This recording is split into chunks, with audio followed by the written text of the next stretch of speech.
How old is Standard Time?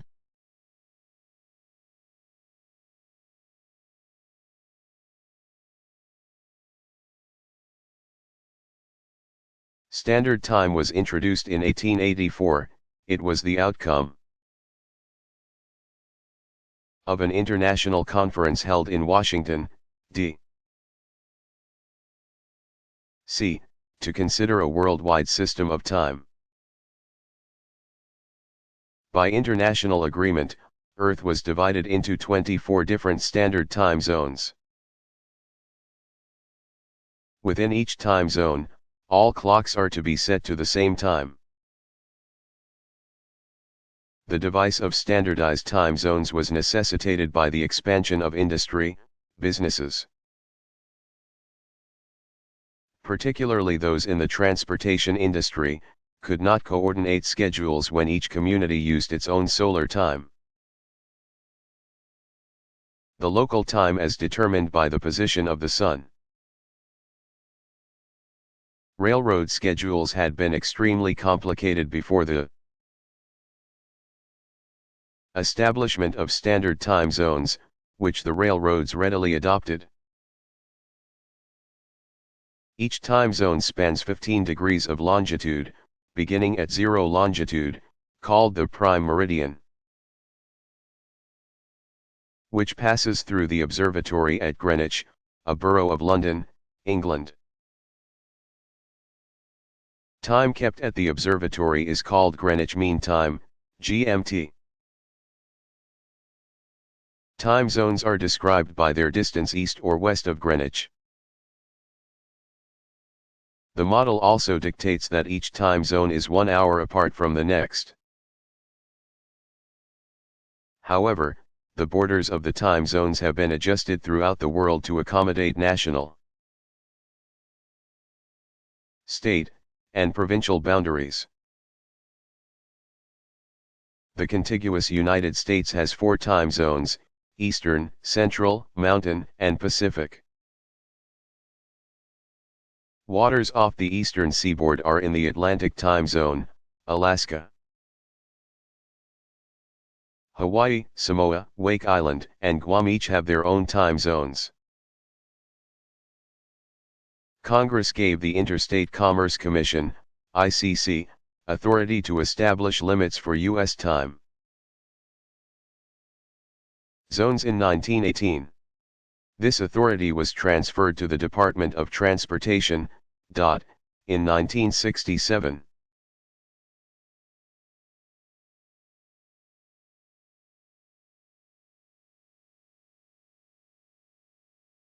What is the Zero Population Growth Movement?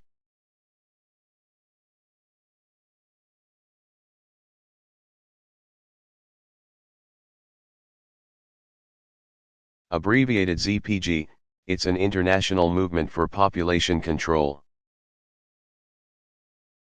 It had its beginnings in an organization formed in 1968 called Zero Population Growth, which was established with the help of American biologist Paul Ehrlich, 1932. In his book The Population Bomb, 1968, Ehrlich argues that the world's population is growing at a pace that will outstrip its supply of natural resources, reaching the conclusion that overpopulation will inevitably cause widespread starvation and death.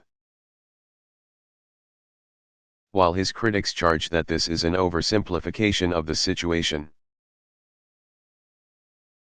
Ehrlich and others who subscribe to his views argue that overpopulation may not be the only factor leading to a severe shortage of natural resources around the globe, but it surely is the most important. The movement urges parents to have no more than 2 children, at this rate, called a replacement rate, there would be no population growth. In the late 1990s, researchers reported that in the United States and in much of Europe, the birth rate is below replacement level, while in some of the world's poorer countries, The average birth rate can be as high as 8 children per woman.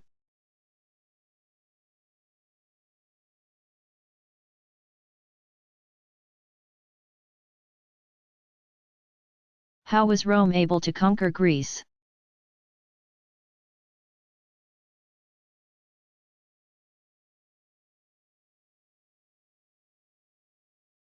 After Alexander the Great died in 323 B.C.,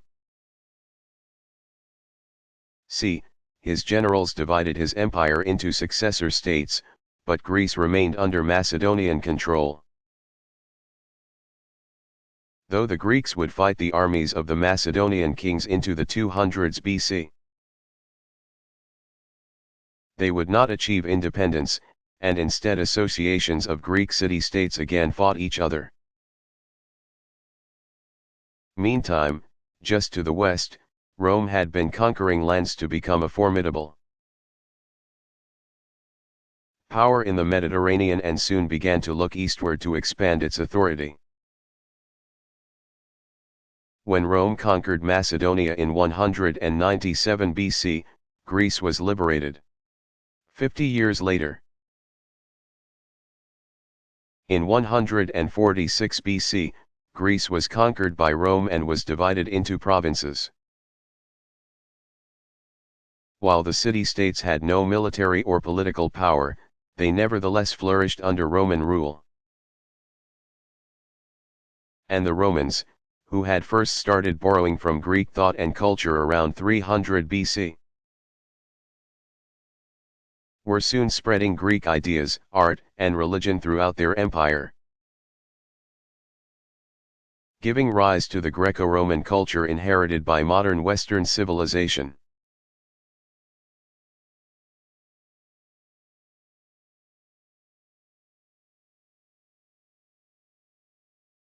Why were Matisse's paintings considered so shocking when they were debuted?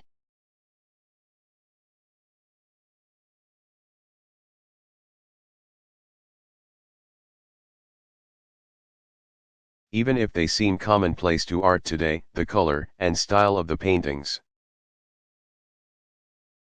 of French expressionist Henri Matisse, 1869–1954, were revolutionary in their day. In 1905 Matisse, along with several other artists, exhibited works at Paris's Salon d'Automne. The wildly colorful paintings on display there are said to have prompted an art critic to exclaim that they were fauves, or wild beasts. The name stuck. Matisse and his contemporaries who were using brilliant colors in an arbitrary fashion became known as the fauve.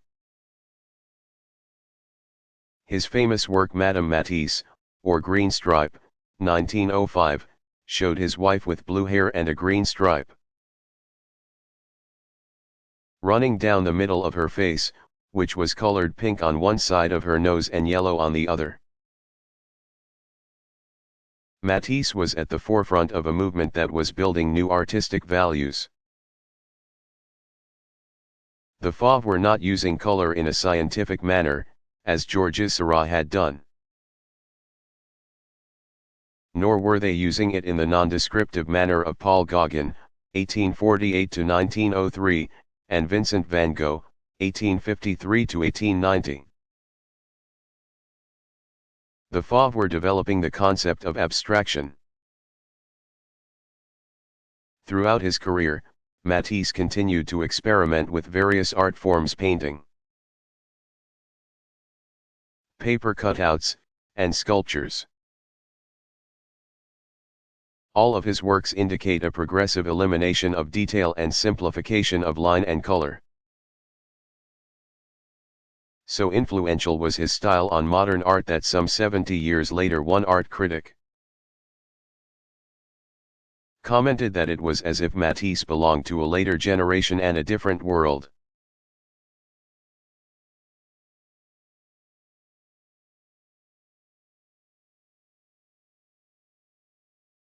How does the Catholic Church determine who will be Pope?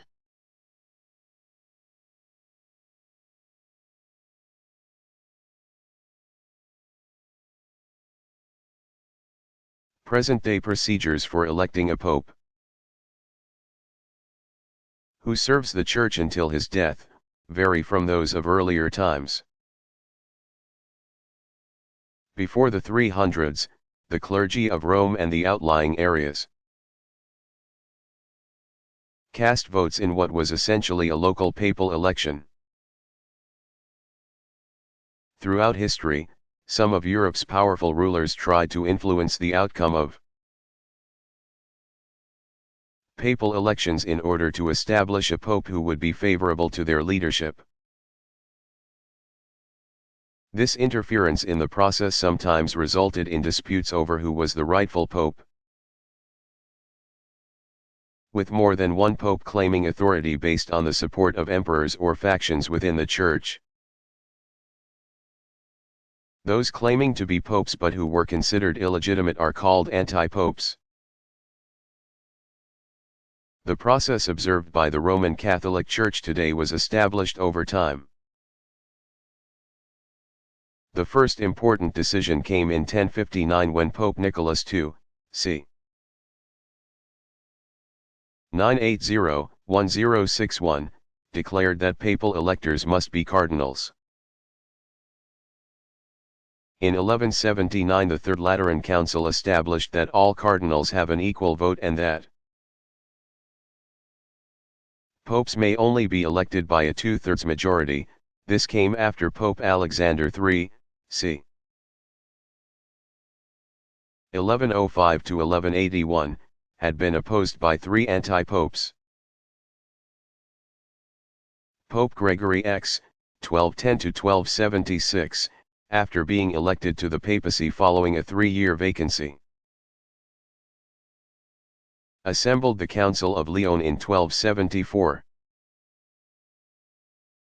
which decreed that the cardinals must meet within 10 days of a pope's death to determine the papacy.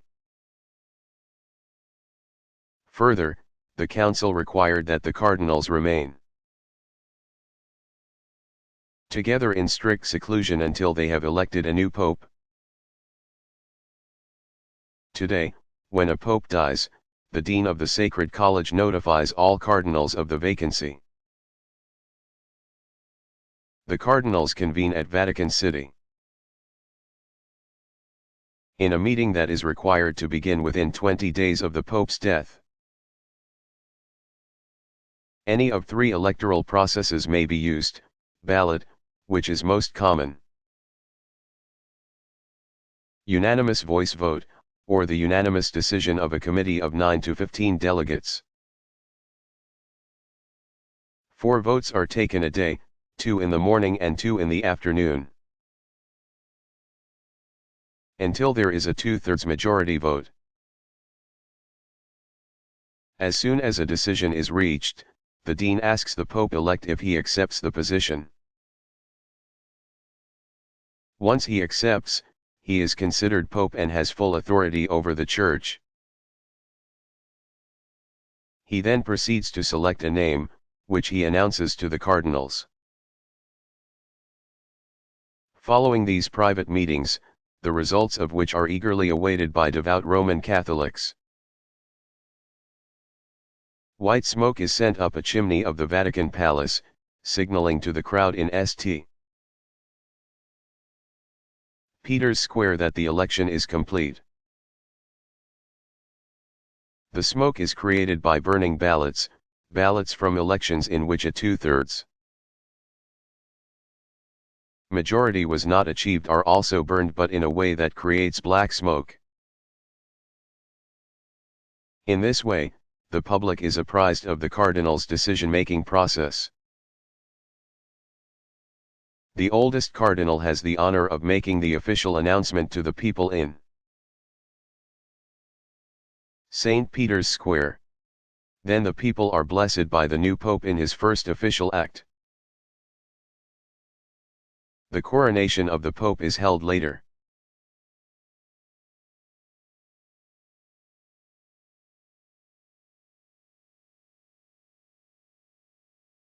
What was the Nanking Massacre?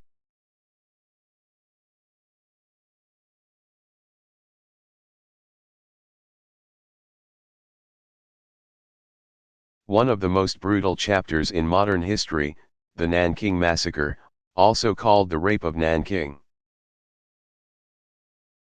was a mass execution of hundreds of thousands of unarmed Chinese civilians by invading Japanese soldiers in December 1937 and January 1938. No one knows for certain how many people were murdered in the mass killings, but most estimates place the number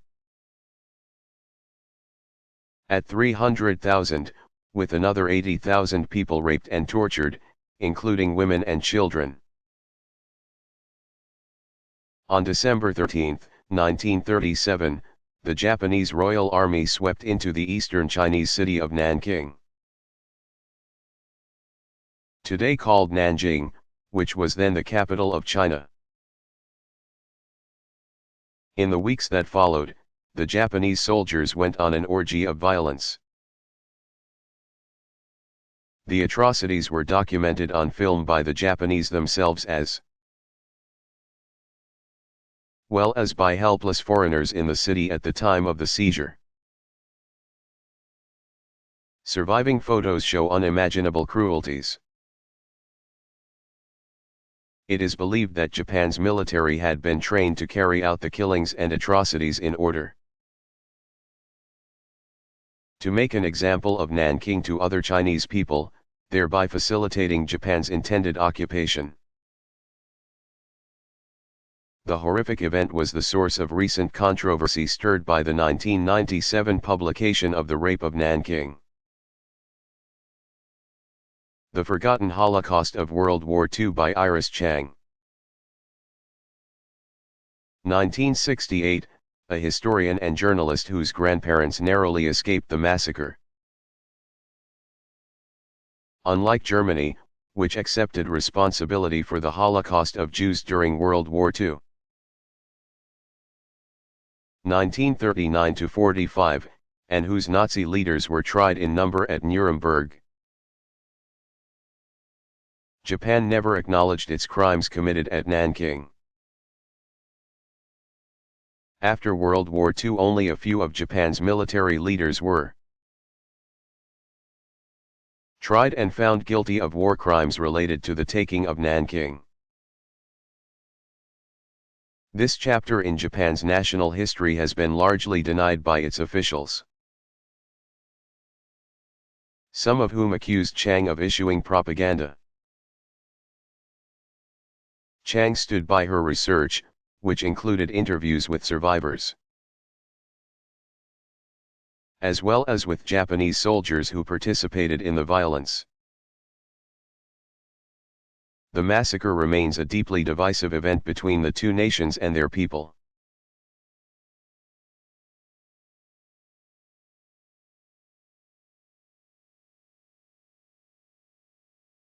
Who was Adam Smith?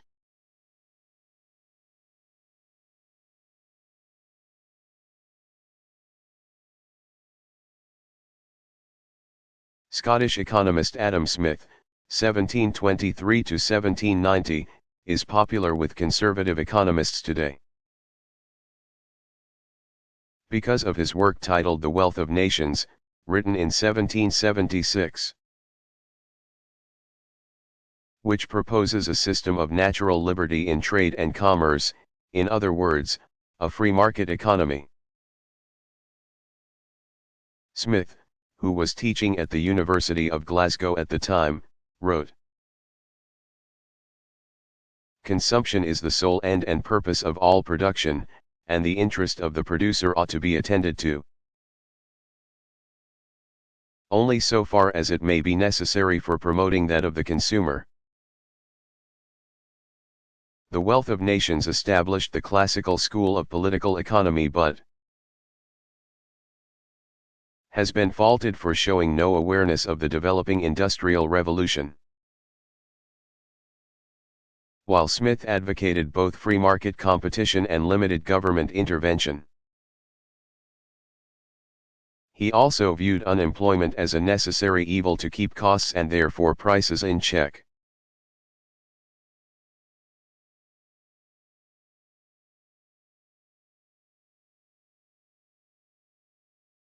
Why is the Iliad studied today?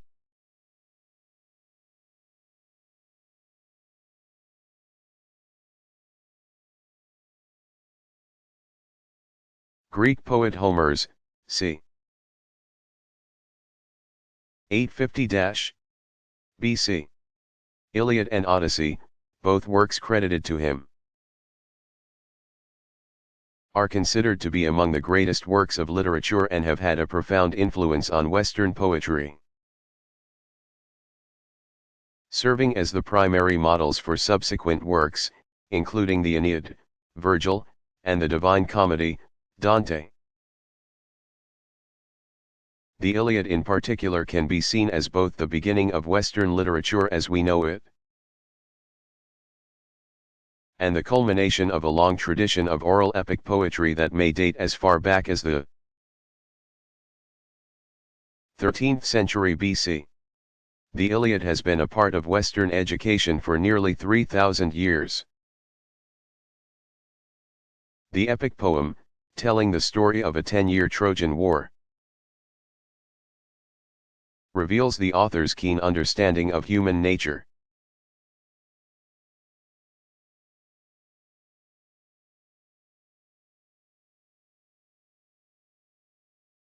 What happened to the Ostrogoths?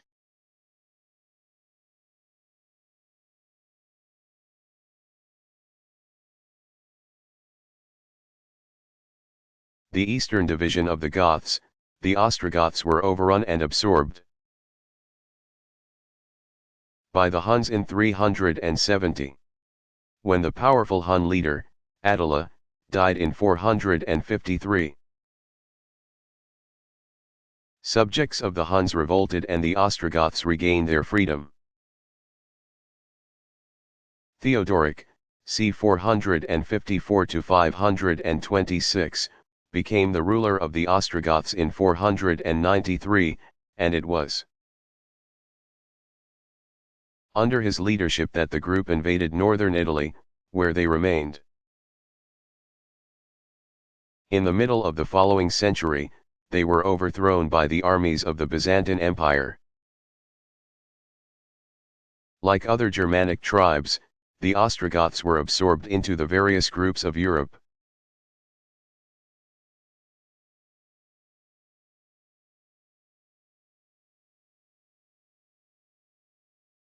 Why are Pavlov's dogs well known?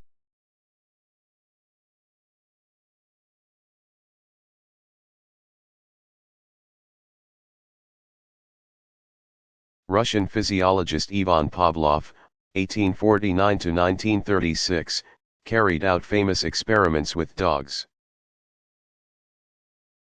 which were intended to demonstrate conditioned reflex. Noticing that the laboratory dogs would sometimes salivate merely at the approach of the lab assistants who fed them, Pavlov, who was already a Nobel laureate for his research on digestion, set out to determine whether he could turn normally unconditioned reflexes or responses of the central nervous system into conditioned reflexes. He demonstrated that if a bell is rung every time a dog is fed, eventually the dog becomes conditioned to salivate at the sound of a bell, even if there is no food present. In this way, Pavlov substituted artificial stimulus, the ringing of the bell, for natural or environmental stimulus, food, to prompt a physiological reaction, salivation. Based on these experiments, Pavlov concluded that all acquired habits depend on chains of conditioned reflexes. This conclusion contributed to the development of behaviorism.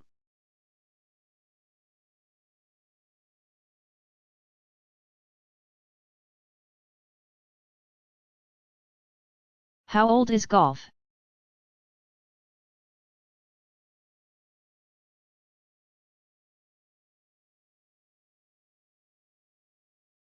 Some historians trace golf back to a Roman game called paganica. when they occupied Great Britain between roughly AD 43 until 410. Romans played the game in the streets, using a stick and a leather ball. But there are other possible predecessors as well, including an English game, called Kambuka. A Dutch game, Kalf, a French and Belgian game called Chol, and a French game, Jeu de Mail. But the game as we know it, the rules, equipment, and 18-hole course certainly developed in Scotland, where it was played as early as the early 1400s. The rules of the game were also codified there. The rules of golf was published in 1754 by the St. Andrews Golfers, later called the Royal and Ancient Golf Club. The first golf club, formed 1744, was the Honourable Company of Edinburgh Golfers in Edinburgh, Scotland. And it was none other than Mary, Queen of Scots, 1542 to 1587. Who is credited with being both the first woman golfer and the originator of the term caddy. The term is derived from the French term for the royal pages, cadets, who carried the Queen's clubs.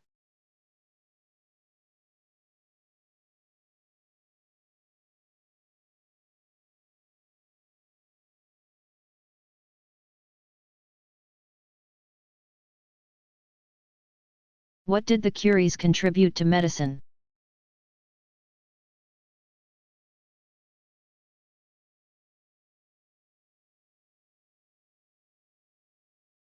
In 1898 French chemists, physicists and husband and wife team Pierre, 1859 to 1906, and Marie Curie, 1867 to 1934, discovered radium, the first radioactive element, which proved to be an effective weapon against cancer.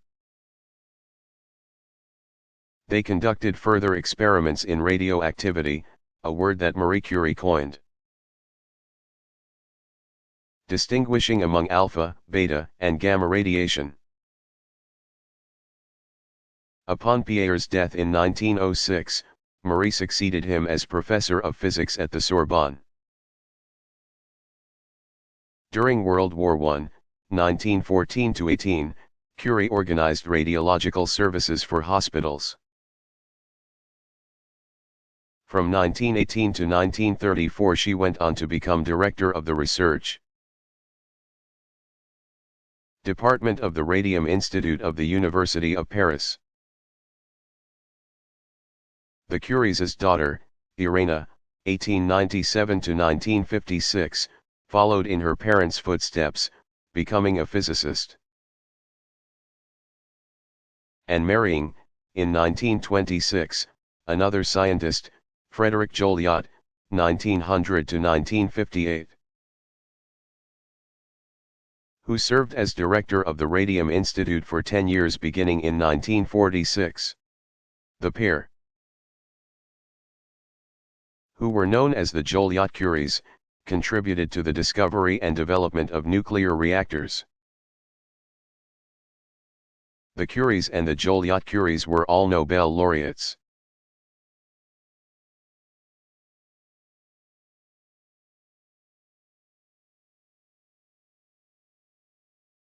What was the Crimean War?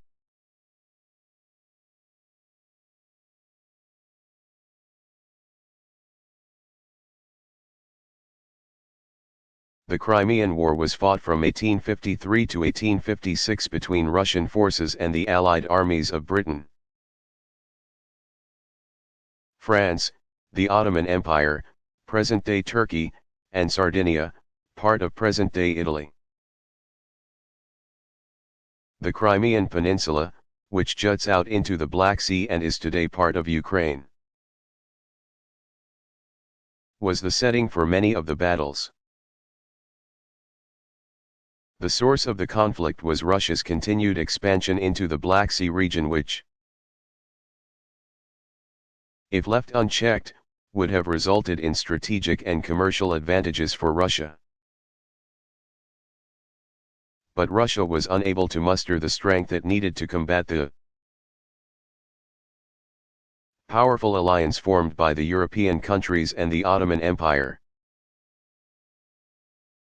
The war was ended with the signing of the Treaty of Paris, 1856, which required Russia to surrender lands it had taken from the Ottoman Empire, and abolished Russian navy and military presence in the Black Sea region.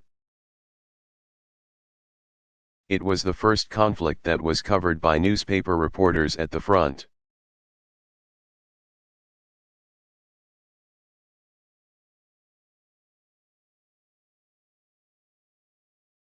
What was trial by battle?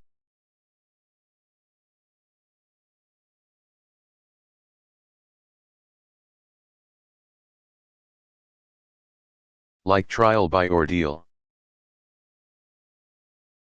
Trial by battle was a method of justice used predominantly during the Middle Ages, 500–1350. When noblemen had disputes, they would engage in a duel with one other. The assumption was that the person who was in the right would have God on his side, and he would emerge the victor in combat. No questions asked. This form of trial was gradually replaced by trial by jury.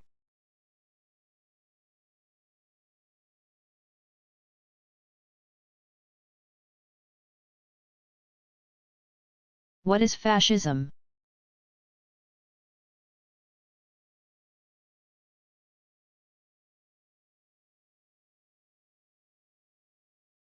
Fascism is an extreme political philosophy that holds nation and race above the individual and supports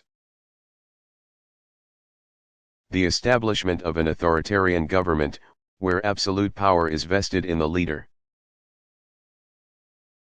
In post-World War I Italy, a fascist movement developed,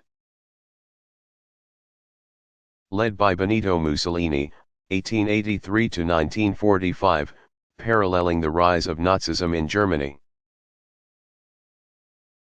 Mussolini took power of the Italian government in 1922, instituting programs of economic and social regimentation. Opposition to his dictatorship was forcibly suppressed. Italy became allied with Germany, under German Chancellor and Führer Adolf Hitler 1889–1945. And Japan in 1936 to form the Axis powers, an alliance that was ultimately defeated by the Allied nations. Chiefly Great Britain, the United States, and Soviet Union, in World War II, 1939–45. Mussolini died by execution in 1945. Italy's fascist movement dramatically declined at the end of the war.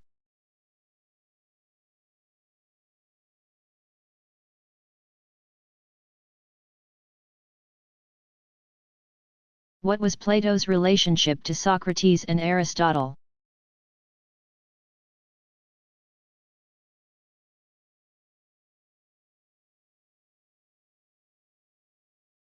The Athens-born Plato, originally, Aristocles, was Socrates' disciple and Aristotle's teacher. The philosophies of these three men combined to lay the foundations of Western thought. With the death sentence of his spiritual guide, Socrates, in 399 BC, Plato's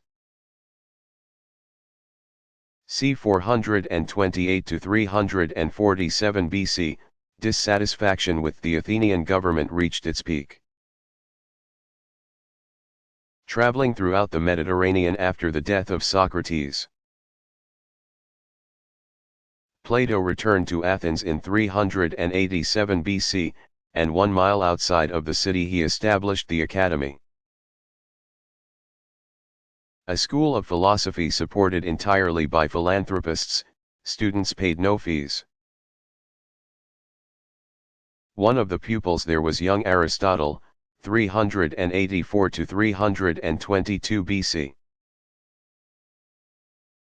who remained at the academy for 20 years before venturing out on his own. Plato wrote a series of dialogues in which Socrates figures prominently. The most highly regarded of these is the Republic, in which Plato discusses justice and the ideal state. It was his belief that people would not be able to eliminate injustice from society until rulers became philosophers. Until all philosophers are kings, or the kings and princes of this world have the spirit and power of philosophy, and political greatness and wisdom meet in one. And those commoner natures who pursue either to the exclusion of the other are compelled to stand aside. Cities will never have rest from their evils, no, nor the human race. Also on the subject of the ideal state, Plato wrote but did not finish Laws. His other works include Symposium, which considers ideal love, Phaedrus, which attacks the prevailing notions about rhetoric, Apology, which is a rendering of the speech Socrates delivered at his own trial in 399 BC, and Phaedo, which discusses the immortality of the soul and which is supposed to be a record of Socrates' last conversation before he drank hemlock and died.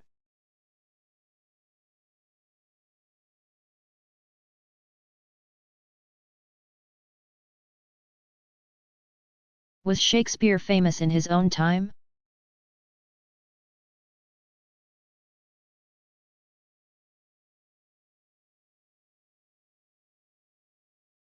Yes, by 1592 he was well known as a dramatist. William Shakespeare, 1564–1616, was the son of John Shakespeare, who belonged to the merchant class, and Mary Arden, who came from a family of slightly higher social standing. His first plays, the three parts of the Henry VI history cycle, were presented in London in 1590–1592. The first reference to Shakespeare in the London literary world dates from 1592, when dramatist Robert Greene, c. 1558–92, referred to him as an upstart crow. The critical remark notwithstanding, Shakespeare's literary reputation and his acclaim grew over the next few years. He experimented with classical dramatic forms in the early tragedy Titus Andronicus, 1593–1594, and issued a pair of narrative poems, Venus and Adonis, 1593, and The Rape of Lucerus, 1594. These works, which played to the fashion for poems on mythological themes, were immensely successful, establishing honey-tongued Shakespeare as his contemporary. Francis Mears, 1565–1647, called him as a prominent writer. Shakespeare further established himself as a professional actor and playwright when he joined the Lord Chamberlain's Men, an acting company formed in 1594. When they began performing at theatres in London, in 1603 the group was renamed the King's Men. They became the foremost London company, largely attributable to the fact that, after joining the group in 1594, Shakespeare wrote for no other company.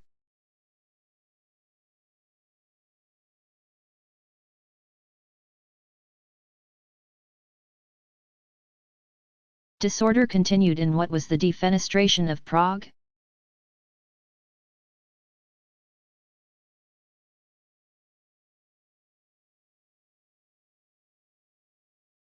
The event occurred at the beginning of what came to be known as the 30 Years' War. 1618–48, when Bohemian Protestants, angered at the destruction of their church, appealed to Holy Roman Emperor Matthias, 1557–1619, to intervene on their behalf. When the appeal proved unsuccessful, in May 1618, rioting broke out in the Bohemian city of Prague, and 2 of the emperor's officials were thrown out of windows, in other words, they were defenestrated. Bohemia, even as a new emperor ascended to the throne of the Holy Roman Empire. King Ferdinand II, 1578–1637, a Habsburg, wielded an enormous amount of power.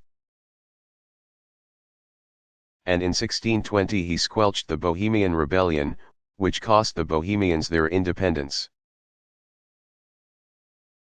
Further, Catholicism was reinstated as the state religion.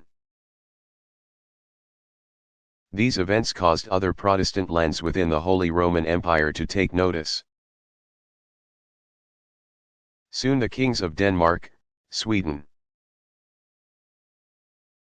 and France entered into their own campaigns fighting King Ferdinand II for control of German lands.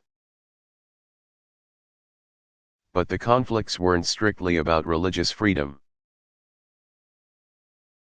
Reducing the authority of the powerful Habsburg family became a primary objective as well.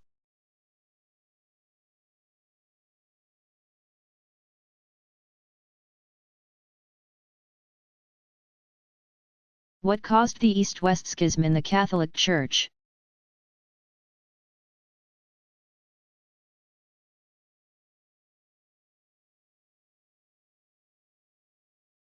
During the Middle Ages, 500–1350, cultural, geographical, and even political differences caused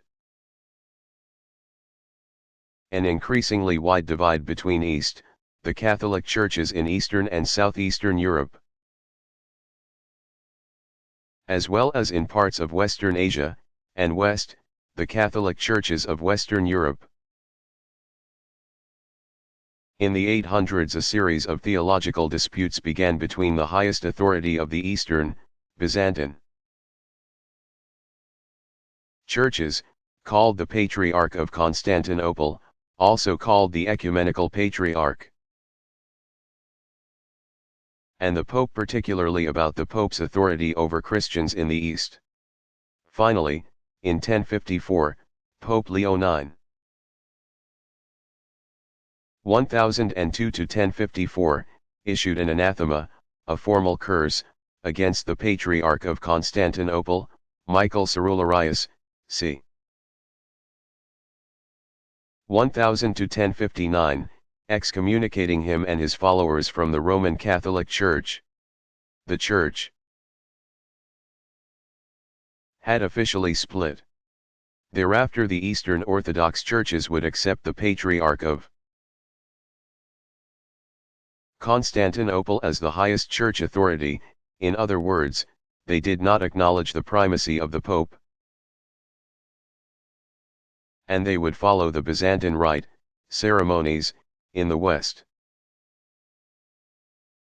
Roman Catholics followed the Latin rite and continued to regard the Pope as the Holy Father. When the Ottoman Empire captured Constantinople, present-day Istanbul, Turkey, in 1453, Orthodox Christians in the East came under Muslim rule. This lasted into the 1800s. Though there are still differences between the Eastern Orthodox churches, the Greek Orthodox Church, the Russian Orthodox Church, etc., and the Roman Catholic Church today, the rift between them was healed in 1964 when Pope Paul VI 1897 to 1978, met with Ecumenical Patriarch Athenagoras I, 1886 to 1972, in Jerusalem.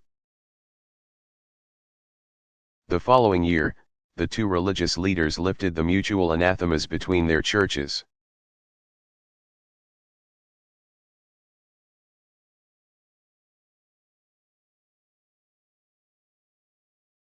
Who were the Vandals?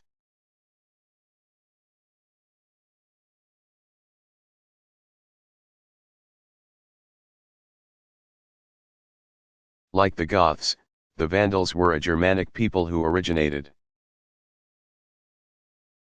in an area south of the Baltic Sea in what is now Scandinavia. By AD 100 they had moved into the southern region of, present-day, Poland. But there they eventually found themselves threatened by the Huns. And so they began moving westward late in the 4th century. Early in the 5th century, the Vandals overran Gaul, in Western Europe, Spain, and northern Africa, where they eventually settled. Between 428 and 477 the Vandals were ruled by the powerful King Genseric. Under his reign, they ravaged Rome, in 455. Their pillage was so thorough that the word vandal is used to describe anyone who willfully destroys property that is not theirs.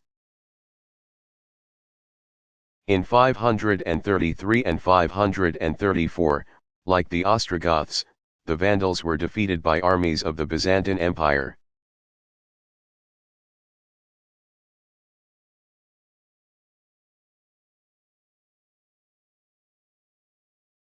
What is the Palestine Liberation Organization?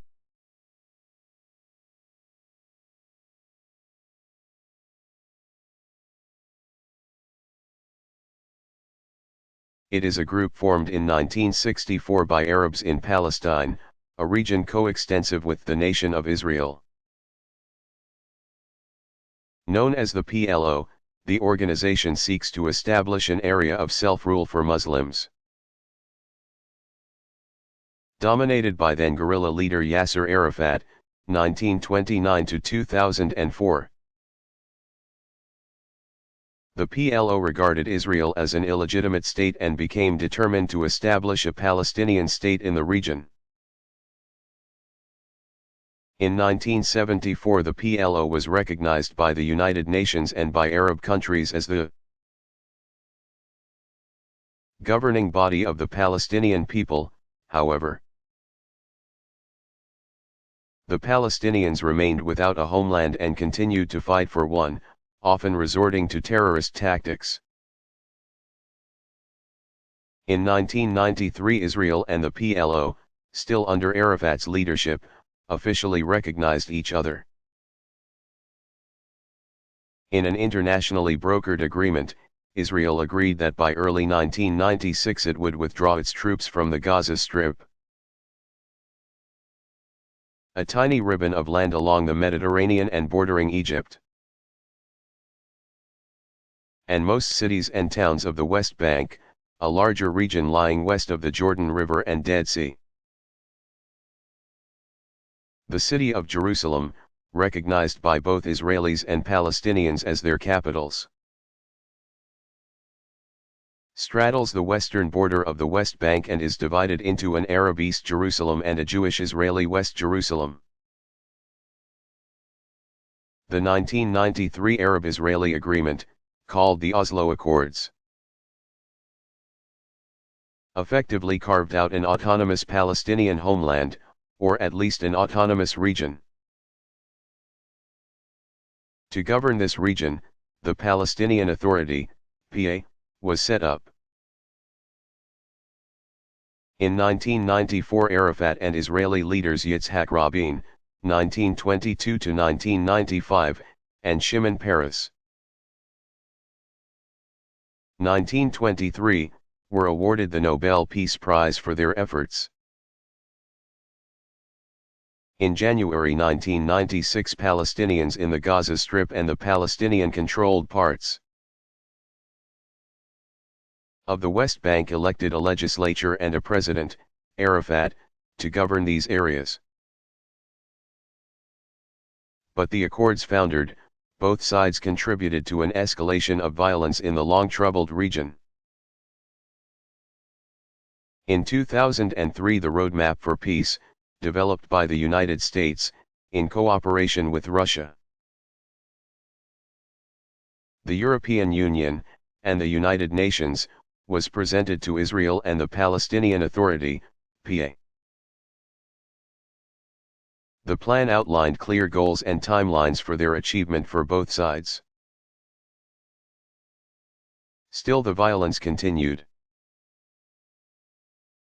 with both sides failing to take the reciprocal steps necessary to peaceably coexist in the region. Cautious hopes for peace were again raised in February 2005 when Palestinian leader Mahmoud Abbas, who in January succeeded Arafat, and Israeli Prime Minister Ariel Sharon met at an Egyptian resort for summit talks. The two announced a verbal ceasefire pledge. Sharon promised that the Israeli military would end assaults on Palestinians, and Abbas vowed to bring an end to militant attacks on Israelis. But there were obstacles to the agreement. Israeli settlements in the Gaza Strip and West Bank needed to be dismantled. The Palestinians needed to gain control of the militant group Hamas, responsible for hundreds of acts of terrorism against Israelis, and the Israeli military needed to step down its responses. The Palestinian government remained tied to the PLO.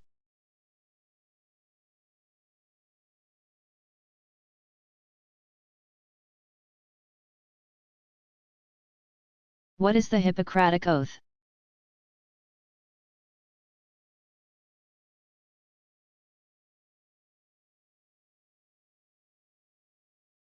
The Hippocratic Oath is the pledge taken by many medical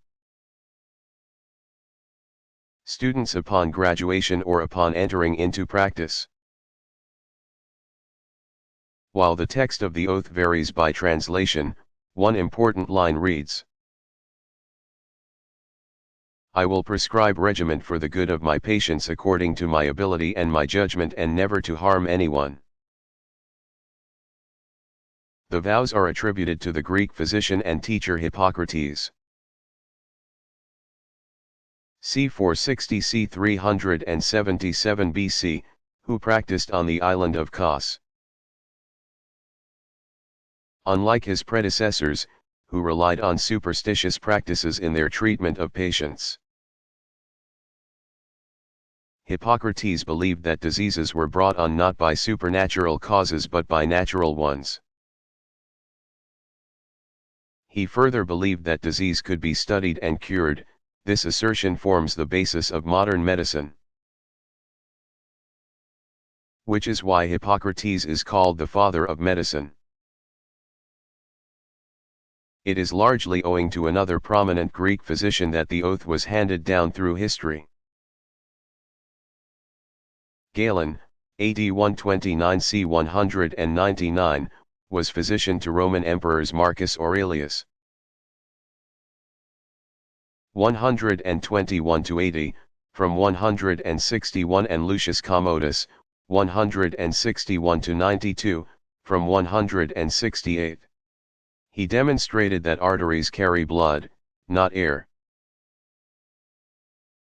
as had been thought, and, like Hippocrates, Galen believed in the four humors of the body. He left medical texts that for centuries were considered the authoritative works on medical practice. Galen's writings reveal his high regard for Hippocrates, who lived and worked many centuries earlier.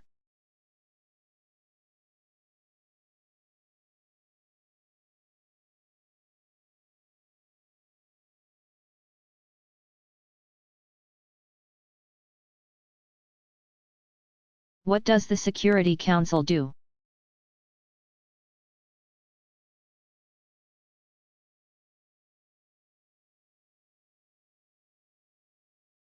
According to the UN Charter, the functions and powers of the Security Council are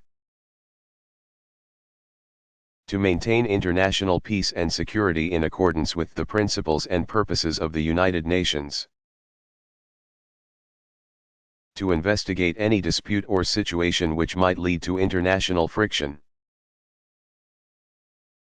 to recommend methods of adjusting such disputes or the terms of settlement, to formulate plans for the establishment of a system to regulate armaments, to determine the existence of a threat to the peace or act of aggression and to recommend what action should be taken, to call on members to apply economic sanctions and other measures not involving the use of force to prevent or stop aggression, to take military action against an aggressor, to recommend the admission of new members, to exercise the trusteeship functions of the United Nations in strategic areas, and to recommend to the General Assembly the appointment of the Secretary General and, together with the Assembly, to elect the judges of the International Court of Justice.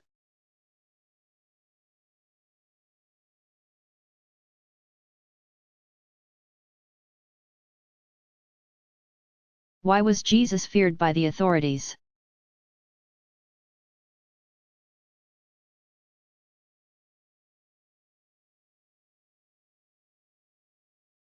There were two reasons Jesus, c.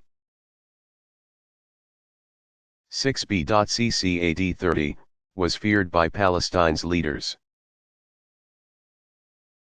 First, as an advocate of the poor. He was an outspoken critic of the privileged as well as of Palestine's oppressive Roman rulers. Palestine was part of the Roman province of Syria during the lifetime of Jesus. Jesus openly accused the ruling class of hypocrisy and injustices. Second, some feared that if Jesus was the Messiah, he would lead a revolution.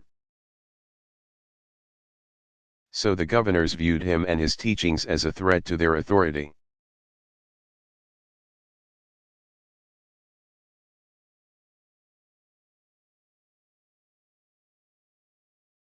When was color television invented?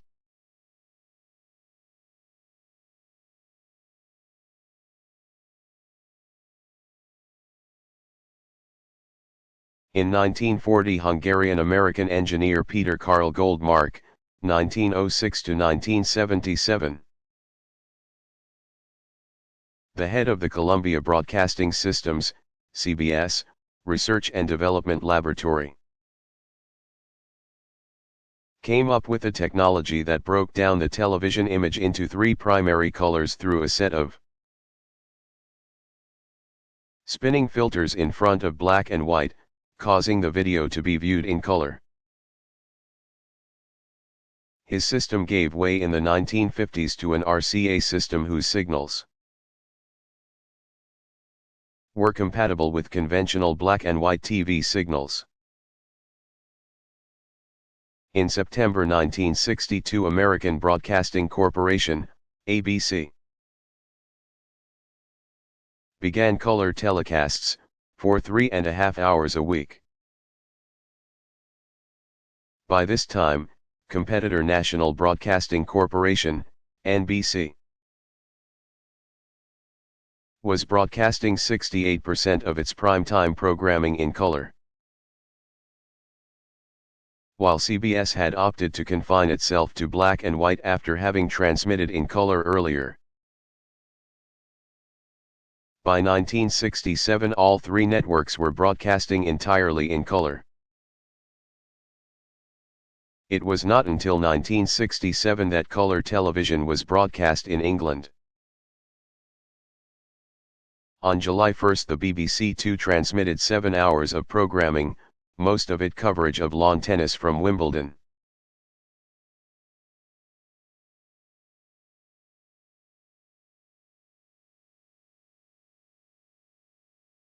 What is mercantilism?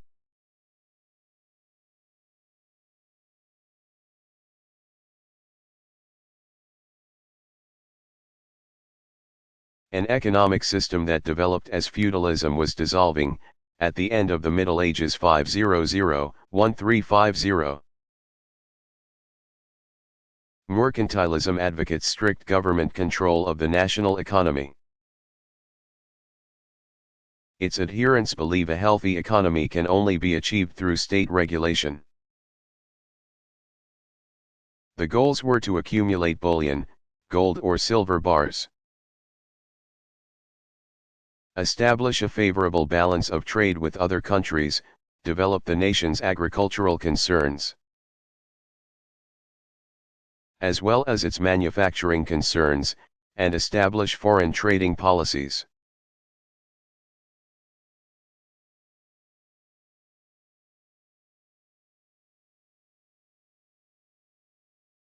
What led to the decline of communism in Eastern Europe?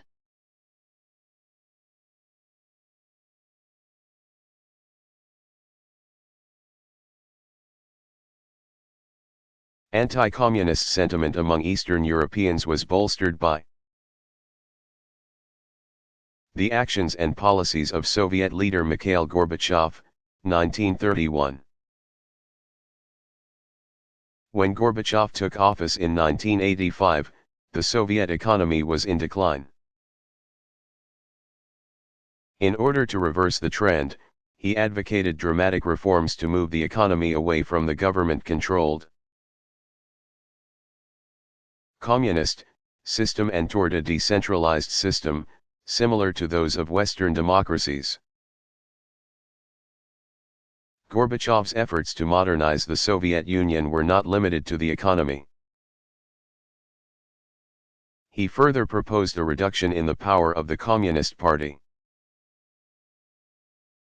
which had controlled the country since 1917. Gorbachev's programs for reform were termed perestroika, meaning restructuring. In the meantime, Gorbachev opened up relations with the West, which included visits with U.S. President Ronald Reagan. 1911 to 2004, who strongly supported the Soviet leaders' programs. Gorbachev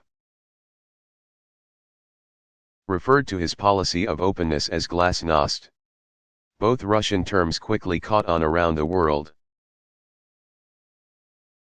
While the economic reforms produced a slow and painful change for the Soviet people, and Gorbachev had many detractors, including government officials. He also had many supporters both inside and outside the Soviet Union. People in other Eastern European countries watched with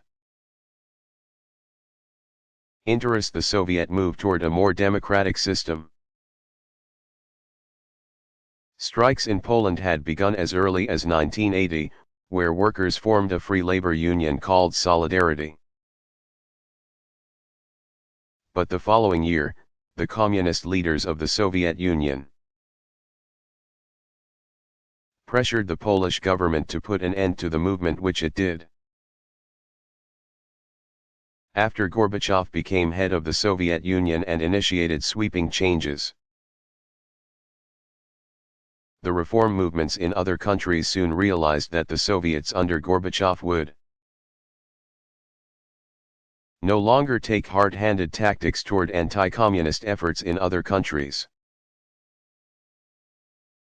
In 1989, the Polish government ceased to prohibit Solidarity, and the Communist Party there lost influence. The same was true in Hungary, East Germany, and Czechoslovakia. By the end of the decade, most of the Eastern European communist governments were overthrown in favor of democratic-oriented governments. The transition was effected differently in each country. The overthrow in Czechoslovakia was so peaceful that it was called the Velvet Revolution, while in Romania, a bloody revolt ensued, and hardline communist dictator Nicolae Ceausescu, 1918 to 1989, was executed. In 1990 multi-party elections were held in Romania, Czechoslovakia, Hungary, East Germany, and Bulgaria. The non-communist party that was put in power in East Germany agreed to unification with West Germany, again creating one Germany on October 3, 1990. That same year Gorbachev received the Nobel Peace Prize for his contributions to world peace.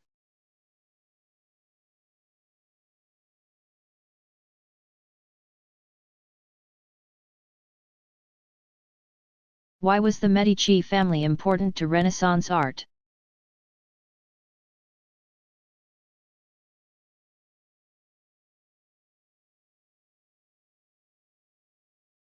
The Medici family was powerful in Florence, Italy, between the 14th and 16th centuries. The founder of the family was Giovanni di Bicci de' Medici, 1360–1429. Who amassed a large fortune through his skill in trade and who virtually ruled Florence between 1421 and 1429. Later, Lorenzo de' Medici, 1449–1492, ruled Florence between 1478 and 1492. Though he was tyrannical, he was a great patron of the arts and letters. Lorenzo, also called the Magnificent, maintained Fiesole, a villa outside Florence, where he surrounded himself with the great talents and thinkers of Florence, including a young artist named Sandro Botticelli, 1445–1510. Lorenzo was also a patron of Michelangelo.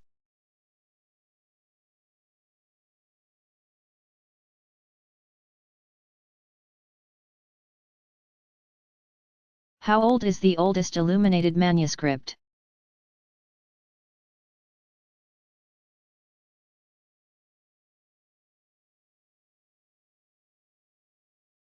The oldest painted manuscript known is the Vatican Virgil, which dates to the early 5th century A. D. The content is pagan, representing a scene from Roman poet Virgil's 70–19 BC. Georgica, his verses idealizing country life and nature. But illuminated manuscripts were typically renderings of sacred texts. When the fathers of the Eastern Church advised that pictures could be used in books and art to teach people, the decorations and pictures, called illuminations since they were meant to illuminate, or make clear, the text, took on great importance.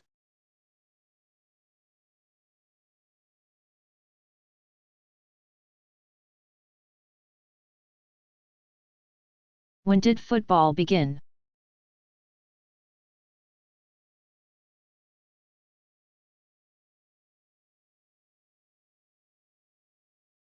In ancient Greece and Rome, a game was played in which the object was to move a ball across a goal line by throwing, kicking, or running with it. Several modern games were derived from this, including rugby and soccer, from which American football directly evolved. In much of the world, football refers to soccer, in which players are allowed to advance the ball only with their feet or heads. Historians generally agree that the first game of American football was played on November 6, 1869, in New Brunswick, New Jersey, when Rutgers defeated the College of New Jersey, present-day Princeton University, 6–4. They played on a field 120 yards long and 75 yards wide and used a round, soccer-like ball. Other Eastern colleges, including Columbia, Harvard, and Yale, soon added the sport to their athletic programs. In 1876 a set of official rules were compiled. In the 1880s Yale coach Walter Camp, 1859–1925, revised the rules, giving the world the game played today. He limited teams to 11 players, established the scrimmage system for putting the ball into play, introduced the concept of requiring a team to advance the ball a certain number of yards within a given number of downs, and came up with the idea of marking the field with yard lines.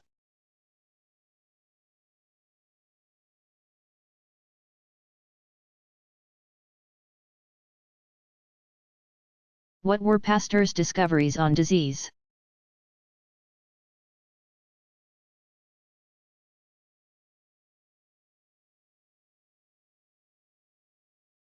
Louis Pasteur, 1822–1895, may be best known for developing the process that bears his name, pasteurization, but the French chemist and microbiologist made other important contributions to public health,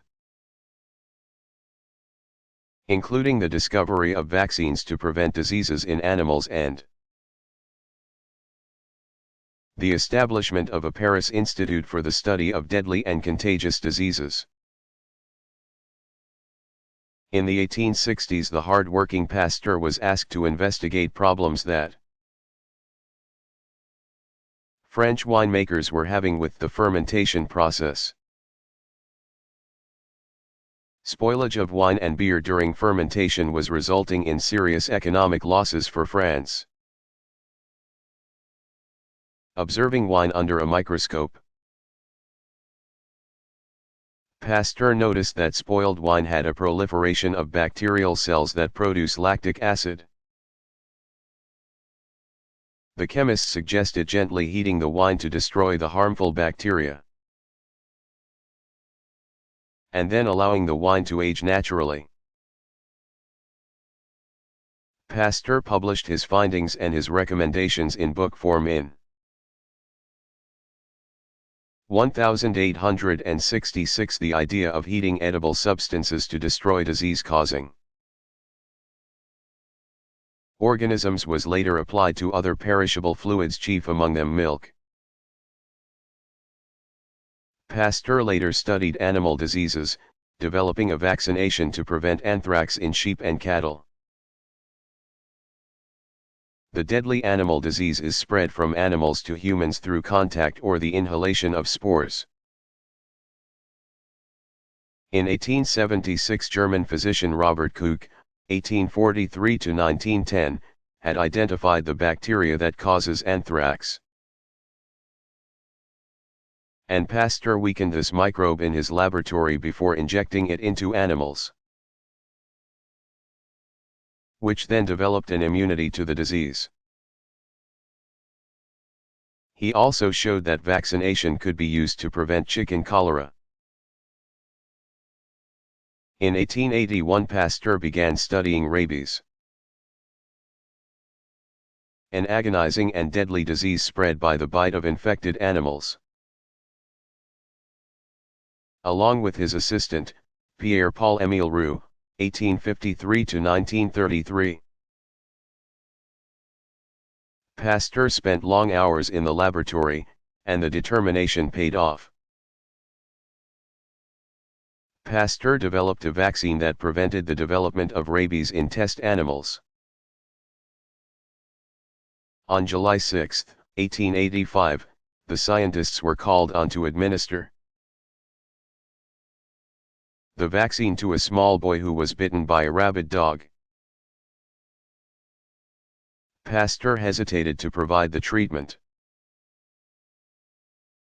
but as the boy faced certain and painful death from rabies, Pasteur proceeded. Following several weeks of painful injections to the stomach, the boy did not get rabies. Pasteur's treatment was a success.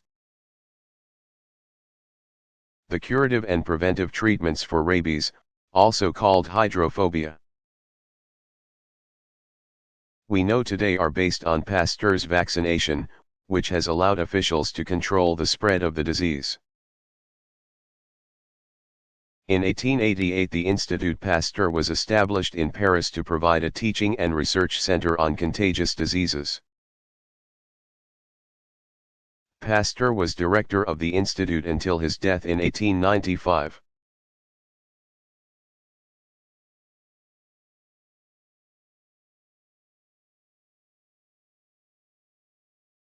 What is the strongest earthquake recorded in an urban area?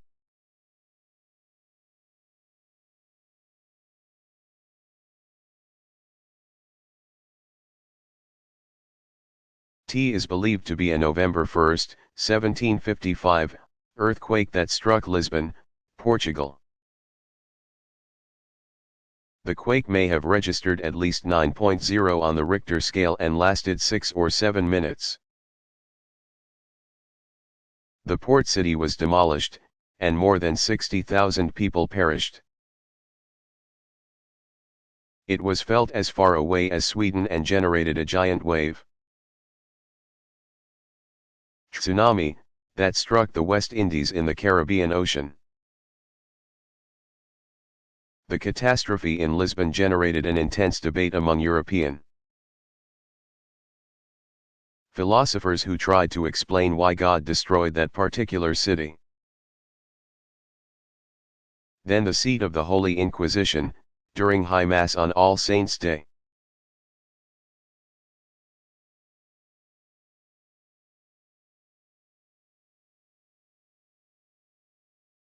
What is the Byzantine Empire's role in history?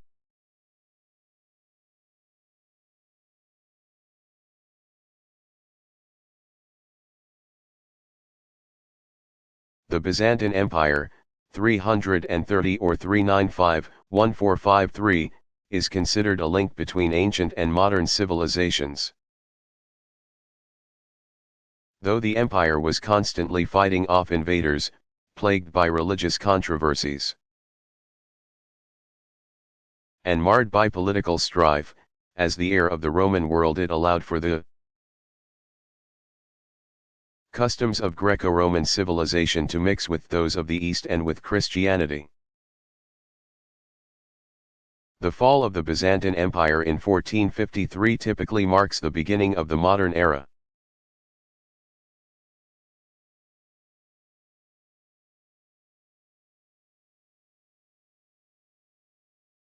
What was the Dirty War?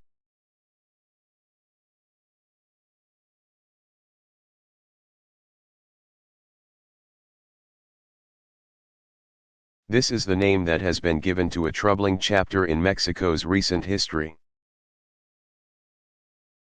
In the late 1960s and early 1970s, thousands of left-wing reformists were killed in Mexico. And hundreds more went missing and are presumed to have been killed. After the 2000 election of reform-minded President Vicente Fox, 1942. The human rights abuses of Mexico's Dirty War era at last were being investigated. In June 2002, secret security files were released detailing the government's iron-fisted crackdown on its opponents during the late 1960s and into the 1970s. In July 2002, former Mexican President Luis Echeverría, 1922, was called before a special prosecutor, who quizzed the octogenarian about 2 massacres that occurred when he was a high-ranking government official and then president. In the 2 events, one in 1968 and the other in 1971, anti-government protesters were beaten and shot. Echeverría and his presidential successor, José López Portillo, 1920 to 2004. Both denied any involvement in the events or in the disappearance of radicals who actively protested their regimes. In late February 2005, Mexico's Supreme Court, citing a 30-year time limit, ruled that Echeverría could not be tried on alleged human rights abuses. The decision was considered a setback for Fox's reform efforts, which centered on punishing past crimes. But the special prosecutor in the case did not rule out bringing other charges against Echeverría, saying the former president ordered men loyal to him to attack student demonstrators.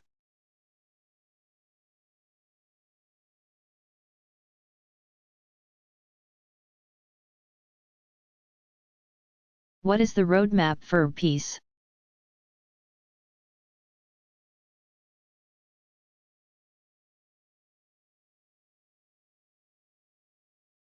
It is a plan for lasting peace in the Palestinian-Israeli conflict.